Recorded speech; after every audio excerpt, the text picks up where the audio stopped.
ಎಲ್ರಿಗೂ ಹಾಲಿಗೆ ಬರಕ್ ಹೇಳಿ ಯಾಕೆ ಸೈಲೆಂಟ್ ಆಗಿದ್ದೀರಾ? ಯಾರಾದ್ರೂ ಹೊಟ್ಟೋದ್ರಾ? ಯಾರಾದ್ರೂ ಬರ್ತಾರಂತ ಕಾಯ್ಬೇಕಾದ್ರೆ ಯಾರಾದ್ರೂ ಹೋದ್ರು ಅಂತ ಹೇಳ್ಬಾರ್ದಮ್ಮ. ಹೊರಗೆ ಹೋಗೋದ್ರ ಬಗ್ಗೆ ಅಲ್ಲ ಚಿಕ್ಕಪ್ಪ. ಅರ್ಥ ಆಯ್ತು ಬಿಡೆ. ಎಲ್ರೂ ಬನ್ನಿ ಅಂತ ಕರೆದಿದ್ದು ಅತ್ತಿಗೆ. ಅವ್ರನ್ನ ಕೇಳ್ದೆ ನನ್ ಗಂಡನ್ ಕೇಳಿದ್ರೆ ಏನಂತ ಹೇಳ್ತಾರೆ? ನೀವ್ ಹೇಳಿ ಅತ್ತೆ, ಯಾಕೆ ಎಲ್ರೂ ಬರಕ್ ಹೇಳಿದ್ರಿ? ಶುಭವಾರ್ತೆನ ಎಲ್ರ ಜೊತೆ ಹಂಚ್ಕೊಳ್ಳೋದ್ರಿಂದ ಸಿಗೋ ಆನಂದಾನೇ ಬೇರೆ. ಏನಾ ಗುಡ್ ನ್ಯೂಸು? ಹಾ, ತಿಂಗಳು ತುಂಬಿದೆ.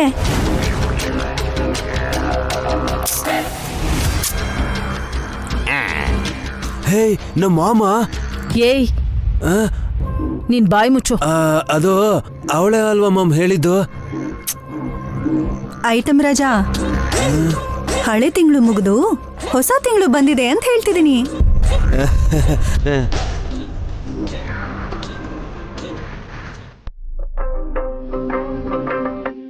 ಜೋಕ್ನ ಆಮೇಲೆ ಮಾಡುವಂತೆ ಅಕ್ಕ, ವಿಷಯ ಏನು ಅಂತ ತಿಳ್ಕೊಳಕ್ ಬಿಡು.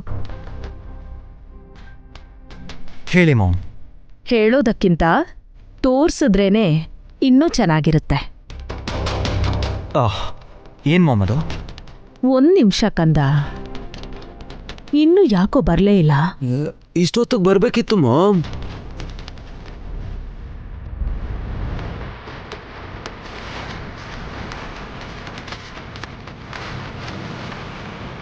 ಇಷ್ಟು ಜನ ಇದ್ದೀವಿ, ಇನ್ನೊಂದು ಕ್ಯಾರೆಕ್ಟರ್ ಯಾಕೋ ಅಲ್ಲ ಬಾ? ಹೊಸಬ್ರಲ್ಲ ಅತ್ತೆ, ಹಳಬ್ರೇನೆ, ದೊಡ್ಡ ಮನುಷ್ಯರು.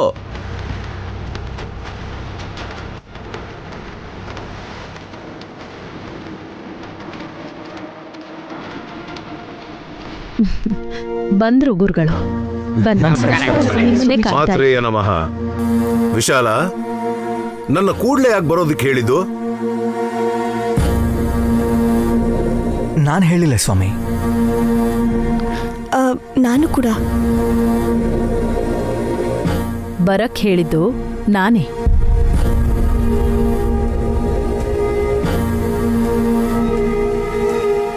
ಗುರುಗಳನ್ನ ನೋಡ್ಬೇಕು ಅಂತ ಅನಿಸ್ತಿತ್ತ ಅತ್ತೆ? ಸಾಧುಗಳ ಯೋಗಕ್ಷೇಮ ತಿಳ್ಕೊಂಡ್ರೆ ತುಂಬಾ ಒಳ್ಳೇದು ತಿರೋತಮ್ಮ. ನೀವು ಕ್ಷೇಮವಾಗಿರೋ ಹಾಗೆ ನಮ್ಮಕ್ಕ ಕೂಡ ಇರ್ಬೇಕಲ್ವಾ ಸ್ವಾಮಿ? ಲಲಿತಾ ದೊಡ್ಡಮ್ಮಗೆ ಏನಾಯ್ತು? ಚೆನ್ನಾಗೇ ಇದ್ರಲ್ಲ? ಹಲೋ ತಮ್ಮ.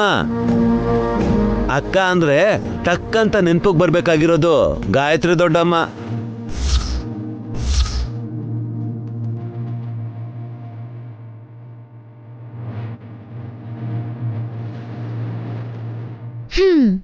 ಇಲ್ಲಿವರೆಗೂ ಹೇಗಿದ್ದಾರೆ ಅಂತ ನಾವ್ ಒಂದ್ಸಲಿನೂ ನೋಡ್ಲಿಲ್ಲ. ಇನ್ ಆರಾಮಾಗಿದಾರೋ ಇಲ್ವೋ ಅಂತ ಹೇಗ್ ಗೊತ್ತಾಗುತ್ತೆ? ತಿಳ್ಕೊಳ್ಳೋ ಮಾರ್ಗನ ತಿಳ್ಕೊಂಡಿದೀವಿ.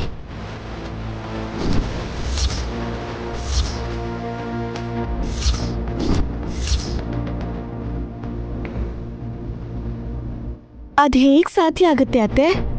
ನಿಮ್ಮೆಲ್ರಿಗೂ ಆಶ್ಚರ್ಯನ ತೋರ್ಸೋಣ ಅಂತ ಗುರುಗಳನ್ನ ಬರಕ್ ಹೇಳಿದ್ದು. ಈ ಪೇಪರಲ್ಲಿರೋ ಹಾಗೆ ರಂಗೋಲಿ ಹಾಕಿ.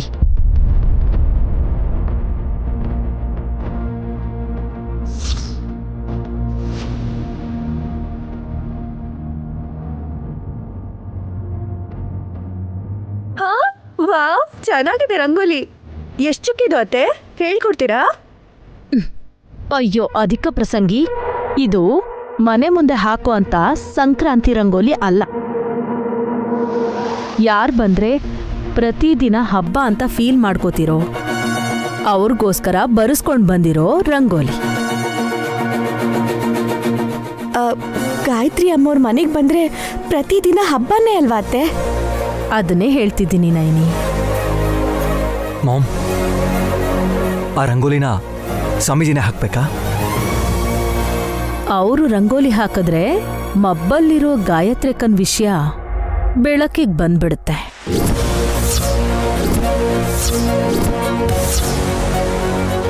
ನೀವೇನು ಹೇಳಕ್ ಹೊರಟಿದ್ದೀರೋ ಅದನ್ನ ಅರ್ಥ ಆಗೋ ಹಾಗೆ ಹೇಳಿದ್ರೆ ಒಳ್ಳೇದು.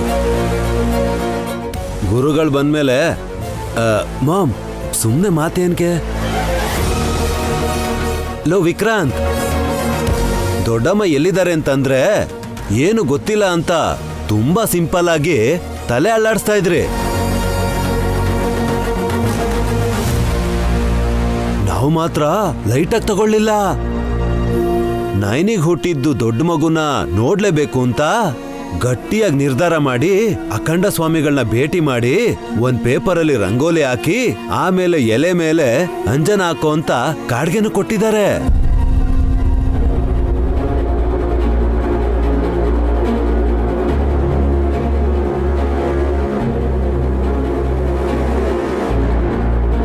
ಹೌದು, ಆ ತಟ್ಟೆಲಿರೋ ಎಲೆ ಮೇಲೆ ಕಾಡ್ಗೆ ಹಚ್ಚಿ ಹಾಕಿರೋ ರಂಗೋಲಿ ಮೇಲೆ ಇಟ್ಬಿಟ್ರೆ ಗಾಯತ್ರಿ ಅಕ್ಕ ಈಗ ಹೇಗಿದ್ದಾರೆ ಅಂತ ಸ್ಪಷ್ಟವಾಗಿ ಅದ್ರಲ್ಲಿ ಕಾಣಿಸ್ಬಿಡುತ್ತೆ.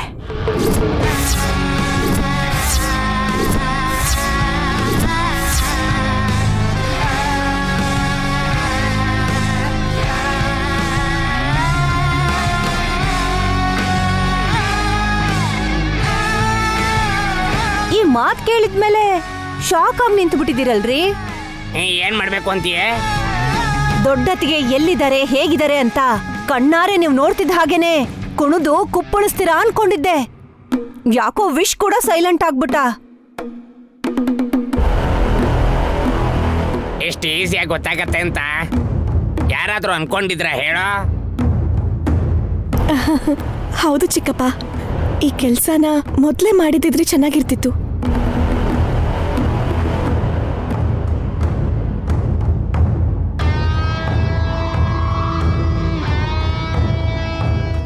ಅಖಂಡ ಸ್ವಾಮಿಗಳು ಗಾಯತ್ರಿ ಅತ್ತೆ ಫೋಟೋಗೆ ಕುಂಕುಮ ಇಡಕ್ ಹೋಗಿ ಹಾವಿನ ಕೈಲಿ ಕಚ್ಚಿಸ್ಕೊಂಡ್ರು. ಈಗೇನಾಗತ್ತೆ ಅಂತ ನೋಡ್ಬೇಕು. ಅದ್ಭುತನೇ ನಡಿಬೇಕು ಸುಮನ. ಗಾಯತ್ರಿ ಅತ್ತೆ ಕಾಣಿಸ್ಕೊಳ್ಳೋದು ಅಂತಂದ್ರೆ ಅದ್ಭುತನೇ ಅಲ್ವಾ ಗುರುಗಳೇ? ಅಖಂಡ ಸ್ವಾಮಿಗಳನ್ನ ಭೇಟಿ ಮಾಡಿ ಇಷ್ಟು ಪ್ರಯತ್ನ ಪಟ್ರು ತಿಲೋತ್ತಮ ಮತ್ತೆ ವಲ್ಲಭನ್ನ ಅಭಿನಂದಿಸ್ಲೇಬೇಕು.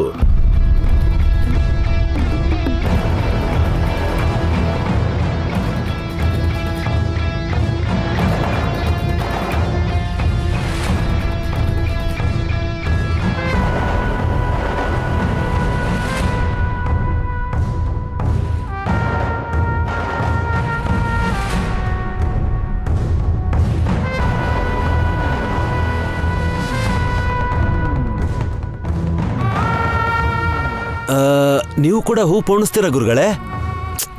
ಏಯ್, ಏನ್ ಮಾತಾಡ್ತಿದ್ಯೋ? ಅವ್ರ ಉದ್ದೇಶ ಏನೇ ಆಗಿದ್ರು ಉಪಯೋಗಕ್ಕೆ ಬರುತ್ತೆ ಅಂತ ತಿಳ್ಕೋಬೇಕು.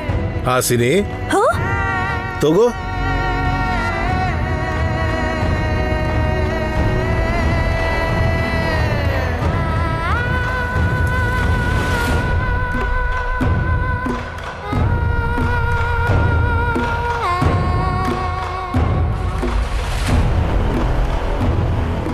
ಮಹಾಪ್ರಸಾದ ಗುರುಗಳೇ.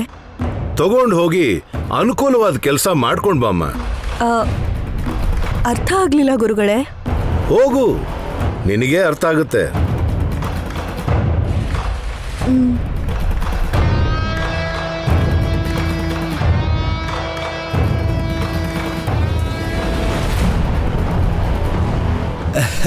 ಗುರುಗಳೇ, ಹಾಸಿನಿನ ನೀವ್ ಯಾಕೆ ಕಳಿಸಿದ್ರಿ ಅಂತ ನನ್ಗೆ ಅರ್ಥ ಆಗೋಯ್ತು.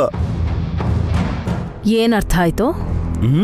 ಅವಳು ಡಿಸ್ಟರ್ಬ್ ಮಾಡ್ತಾಳೆ ಅಂತ ಇಲ್ಲಿಂದ ಕಳಿಸಿದ್ರು ಮಾಮ್.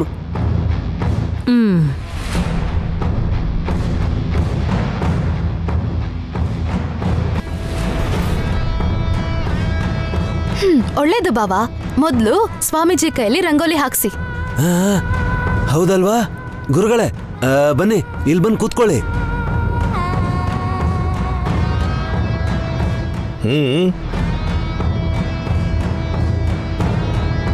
ಕೂತ್ಕೊಳ್ಳಿ.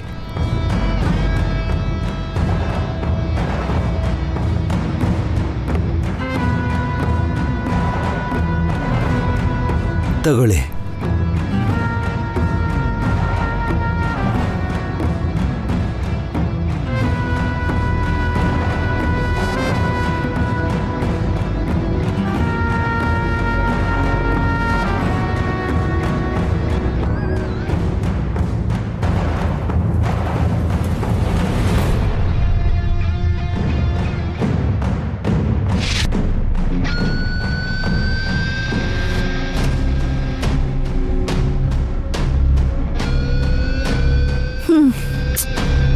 ಗಾಯತ್ರಿ, ನಮಗ್ ಅನುಕೂಲ ಆಗೋ ಅಂತ ಕೆಲ್ಸ ಯಾವ್ದಿರತ್ತೆ?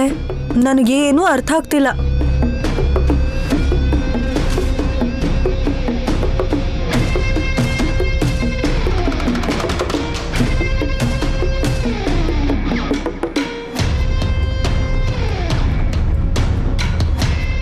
ಅದಕ್ಕೆ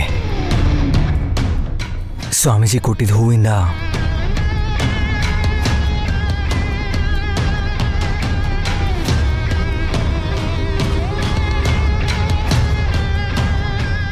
ನಮ್ಮಮ್ಮನೇ ಗಾಯತ್ರಿ ಪಾಪು ಅಂತ ನಿಜ ಗೊತ್ತಾಗದೇ ಇರೋ ಹಾಗೇನೆ ಮಾಡ್ಬೋದು ಅಂತ ಅನ್ಸತ್ತೆ.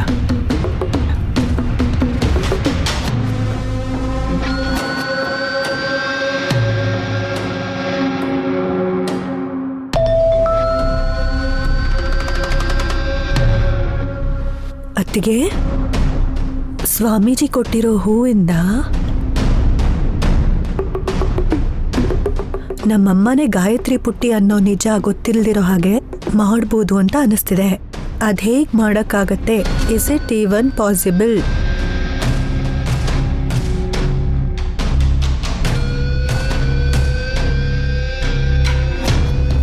ಆ ಹೂವನ ಗಾಯತ್ರಿ ಪುಟ್ಟಿ ಕೊಡಿ.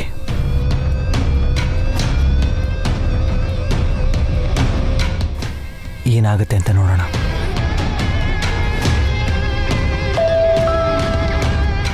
ಆ ಹೂವನ್ನ ಗಾಯತ್ರಿ ಪುಟ್ಟಿ ಕೊಡು, ಏನಾಗುತ್ತೆ ನೋಡೋಣ. ಓಕೆ, ಇಲ್ಲಿ ನೋಡು ಪುಟ್ಟಿ, ತಗೋ.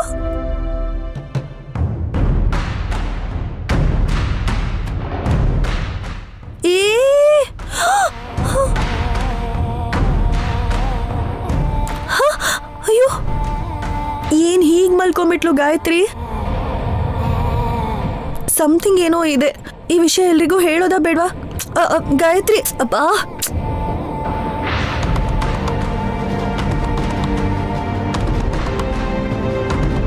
ಏ ವಲ್ಲಭ, ಆ ಎಲೆ ಕೊಡು.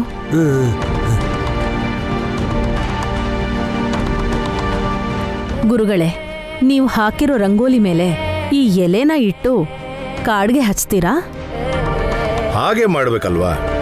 ಆಗ್ತಾನೆ ಅಂಜನ ಹಾಕೋಕ್ ಸಾಧ್ಯ. ಏಯ್ ಕೊಡು.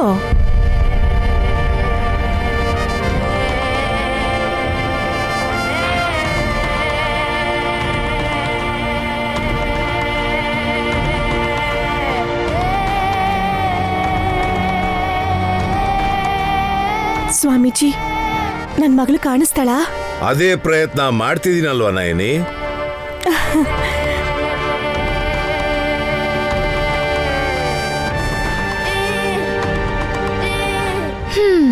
ಮಗು ಏನಾದ್ರೂ ಕಾಣಿಸ್ಕೊಂಡ್ರೆ ತಕ್ಷಣ ಹುಡ್ಕೊಂಡ್ ಬಾ ಅಕ್ಕ. ದತ್ತು ಮಗ್ಳ ಹೆಸರಲ್ಲಿ ಬರ್ದಿರೋ ಆಸ್ತಿನ ಅವಳ ಹೆಸರಿಗೆ ಬರೀರಿ.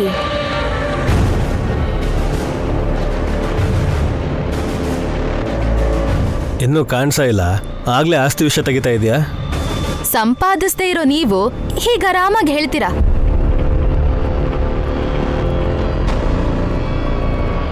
ಹೂವೆಲ್ಲೇ?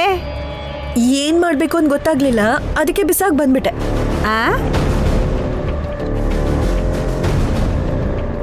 ಇದಕ್ ಬೇಕು ಅಂದಿದ್ರಲ್ಲಮ್ಮ. ಕೆಲ್ಸಕ್ ಬಂದ್ರೆ ಯಾರೋ ಒಬ್ರು ಉಪಯೋಗಿಸ್ತಾರೆ ಬಿಡಿ ಚಿಕ್ಕಪ್ಪ. ಅದಕ್ಕೆ ಮಕ್ಳೇನ್ ಮಾಡ್ತಿದ್ದಾರೆ? ಒಬ್ರು ಆಟ ಆಡ್ತಿದ್ದಾರೆ, ಒಬ್ರು ನಿದ್ದೆ ಮಾಡ್ತಿದ್ದಾರೆ, ಇನ್ನೊಬ್ರೇನೋ ನಿಲ್ಸ. ಅಯ್ಯ, ಎಲೆ ಮೇಲೆ ಅಂಜನ ಹಾಕ್ತಾ ಇದಾರೆ. ಗಾಯತ್ರಿ ದೊಡ್ಡಮ್ಮ ಕೂಡ ಇವಾಗ ಚಿಕ್ಕ ಮಗುನೇ ಅಲ್ವಾ? ಅವ್ರೇನ್ ಮಾಡ್ತಾರೋ ನೋಡು. ಹಾ, ಓಕೆ ಹಸ್ಬೆಂಡು.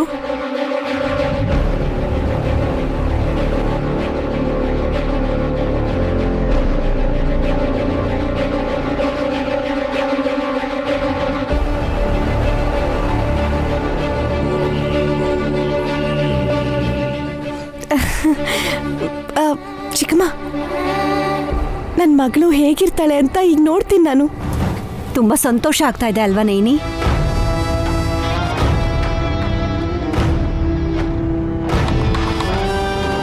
ಆಗ್ಲೇಬೇಕು. ನೀನ್ ಹೆತ್ತು ಮಗಳನ್ನ ಇನ್ನೇನ್ ನೀನ್ ನೋಡ್ತೀಯ ಅಲ್ವಾ?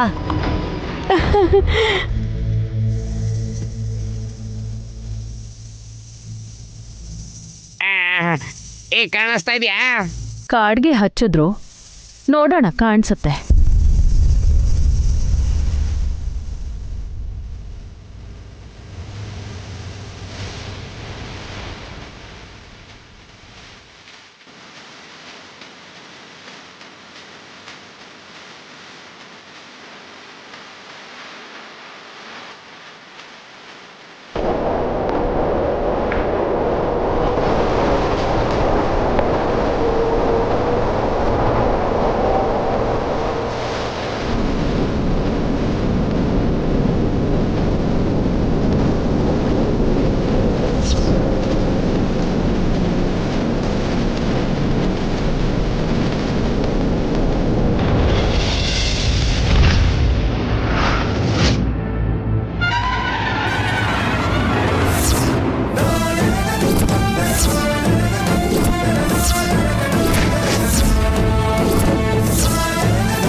ಅಮ್ಮೋರೆ, ಯಜಮಾನ್ರೆ, ನಮ್ಮಮ್ಮವ್ರು ಕಾಣಿಸ್ತಾ ಇದ್ದಾರೆ ನೋಡಿ.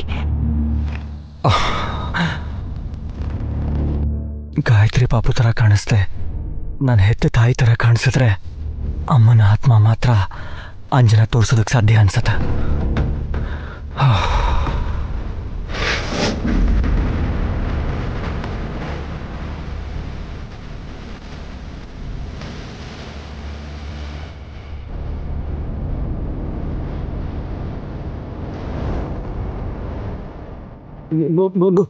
ಮಗು ಅಯ್ಯ, ಇದೇನತ್ತೆ ಗಾಯತ್ರಿ ಅತ್ತೆ ಕಾಣಿಸ್ಕೊಂಡು ಮಾಯ ಆಗ್ಬಿಟ್ರಲ್ಲ? ನಾನು ಅದನ್ನೇ ಯೋಚನೆ ಮಾಡ್ತಾ ಇದ್ದೀನಿ. ಚಿಕ್ಕ ಮಗು ಆಗಿರ್ಬೇಕಿತ್ತಲ್ವಾ?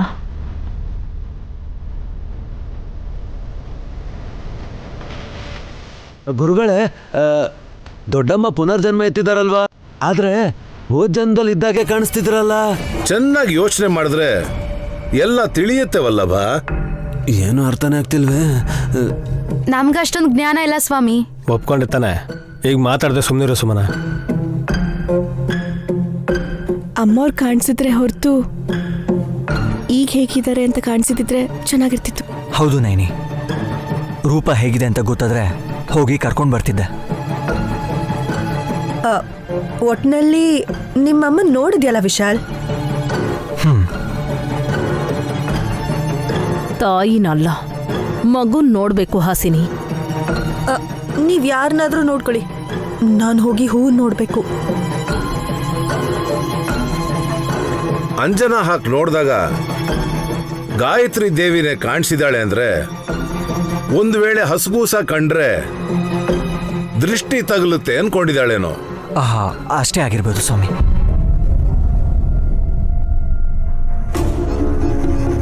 ಅಮ್ಮನಿಗೆ ಜ್ವರ ಏನಾದರೂ ಬಂದ್ರೆ ನಾವು ಸಹಿಸಲ್ಲ. ಹೌದು, ಚಿಕ್ಕ ಮಗುವಾಗಿ ಕಾಣಿಸ್ದೇ ಇದ್ರು ಅವ್ರು ಆರೋಗ್ಯವಾಗಿದ್ರೆ ಸಾಕು.